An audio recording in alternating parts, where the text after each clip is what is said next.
What's up, guys? Welcome back to my channel. My name is Gavin, and today I'm going to be teaching you guys when to buy Bitcoin or any cryptocurrency. Now, I'm going to be showing you guys some of my technical analysis tips and teaching you guys a few things about cryptocurrency theory and how to read market movements.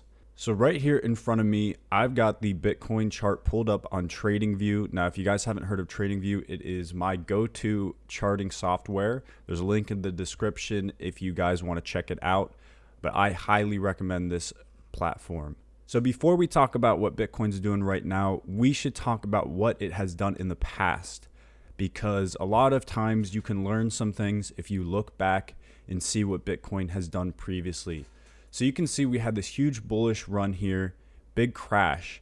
Now I'm going to show you guys something called the Elliott wave theory, the Elliott 5-wave theory, and hopefully it'll give you guys some insight on how to predict or to read cryptocurrency movement. So I'm going to pull this up here. So as you can see, according to the Elliott 5-wave theory, an asset will move in the impulse wave or impulse phase, we will have 1, 2, 3, 4, and 5 waves. So in a Bitcoin bullish run, we had 1, 2, 3, 4, and 5 before we had the corrective phase, which was A, B, and C. So let me show you guys exactly what that looks like here for Bitcoin. As you can see, we broke out. So this was back in 2017. This was Bitcoin's all-time high previously. We break out here, and this is in December of 2020. So we break out and we have this huge first wave. Huge, ginormous. Goes from 20K all the way up to 40K. So 100% wave. So that's insane. So we have that come down. That's point number 2. Point number 3. Point number 4. And then this is where it's a little, off of what the 5-wave theory says. We've got a 0.5, and then it comes up and touches right at about the same point. Now we also have an ascending wedge pattern here, and basically let me draw this out real quick. And basically when you see this pattern, it's normally going to break out here at the bottom and have a 3-wave correction. So that is also in tune with the Elliott 5-wave theory, but you can see that it makes a little wedge shape. So when you see that wedge shape, it normally is going to come out, and then the same thing happens down here. We have a descending wedge, and I'll just draw that as well for you guys. And the descending wedge is the opposite. When it breaks out here, that's a bullish sign. So this was bearish. That's why we had so much selling and bullish. Now that aside, that's just kind of drawing triangles. It's pretty and it kind of gives you an idea, but really we're looking at the theory here. You can see that down here, so this is the corrective phase right here. 1, 2, and 3, A, B, C. On C down here, you can see we had the highest volume of any day in recent history in the past few years. Last time we had the same amount of volume was in March, which was around COVID. That was the COVID crash. That was the only time that was higher volume. So you can see that a lot of probably institutional buyers were waiting because they were aware of the Elliott 5-wave theory, and they knew that it was going to have a 3-wave corrective phase. So all the, let's just say all of the newer investors probably, panic bought up here at the top. And then as soon as it breaks down here, they sold probably around here. And all of the smart buyers bought down here at a point of support. Now, if you guys don't know what support and resistance is, I can go over that in a future video. But down here at this line of support where it couldn't break previously, that would have been the optimal buying point.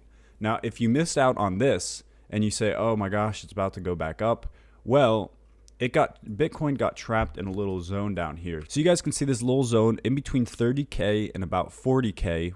Bitcoin was now trapped in this zone. So we had 1, 2, 3, 4, 5, A, B, and C. And now this is where it kind of just bounces around. As you can see, it did it for what? So that's May, June, July. So all of May, June, and July, it was trapped in between this range. So this point right here would have not really, you're not really looking for crazy moves. Now, if you are trying to add some more money, you would wait for it to hit 30K, and each time it dips down here, you would add a little bit more. That would be the ideal way to do it. You know, you keep adding more down here at this line of support, and then as soon as it breaks out, so you can see we had a false breakout, came back down, but now that it officially broke out, we have 1, 2, 3, 4, and 5. And call me crazy, but it looks like a miniature version of what happened over here. So we got 1, 2, 3, 4, 5. I'm sorry, 1, 2, 3, 4, and 5.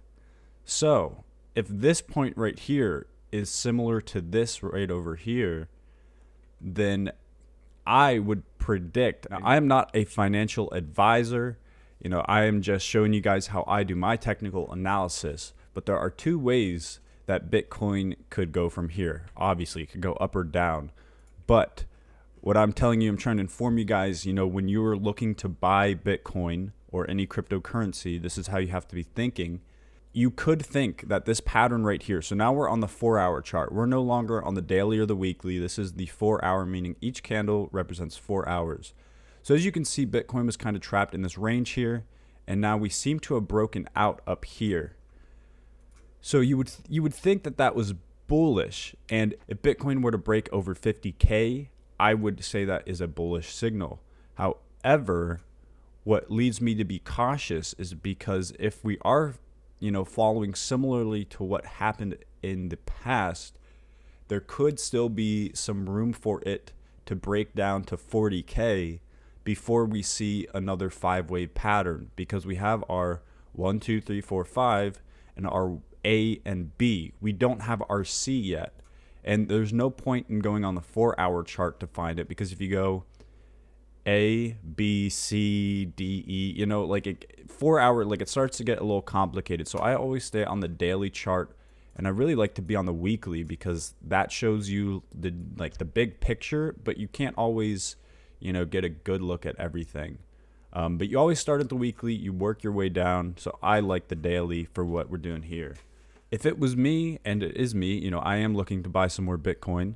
I am most likely going to wait for it to come back down to around the, you know, 42,500. If I can get it at 40K, you know, that would be ideal. Now, another thing you guys want to pay attention to is the volume down here. Now, I talked about it earlier in the video. You can see that this was the largest volume candle right here, is when it had this huge red and everybody bought it up at 30K. Probably a lot of limit buy orders where they're just like, all right, putting in an order for 30K. Once it hits, they all got filled immediately.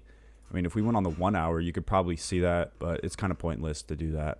So looking at this red candle, we can see that, you know, pretty big volume compared to the past month and a half. You know, that's one of the larger volume days. So that tells us that there was a lot of buying pressure here at the bottom, which was the top back in July. So really, 42,500 to 40K is really like your buy area, because you want to buy it at a cheaper price. So, you know, that's just a discount. Like Bitcoin's at 48K right now, but Bitcoin at 42K, it's still the same coin. It's just a different price. So you really want to be buying when everybody else is fearful. And when everybody else is greedy, that's when you sell. So everybody was greedy up here. You are selling right up there. You say, oh, I know my Elliott 5-way theory. And then you see that it's an ascending wedge. So you wait for the third point, or the third touch of resistance. So 1, 2, 3, boom, third touch. I sell right here at the top, just like that. Now, it's easier said than done. I did not have any Bitcoin during this bullish run. I was actually mainly in Dogecoin. So that's how I would have played this. I would have waited for the correction. Boom, bought down here at 30K and waited for all this to happen. So let's say you put in $100 at 50,000 and it crashes down to 45K. Then put the other $100 in at 45K and your average price will be 47.5 thousand. So that way, when it goes back up to 50K, you'll actually make money instead of breaking even. And that's kind of what I do too. I'll also put in money, you know, once a week or once a month, you know, depending on what my paychecks are looking like. So there's a lot of different options when you are buying cryptocurrency. But as a beginner, this is what I wanted to show you guys, what I look for when I'm analyzing the price. I would strongly encourage you to get a charting software so you can look at Bitcoin like this. Now, you can go on to TradingView for free and do this kind of stuff, but so hopefully that helped you guys out. That is kind of how I like to analyze the charts. If you'd like to see more technical analysis tips from me in the future, please let me know in the comments. This is Gavin with the Daily Doge, and I hope you guys make some money today.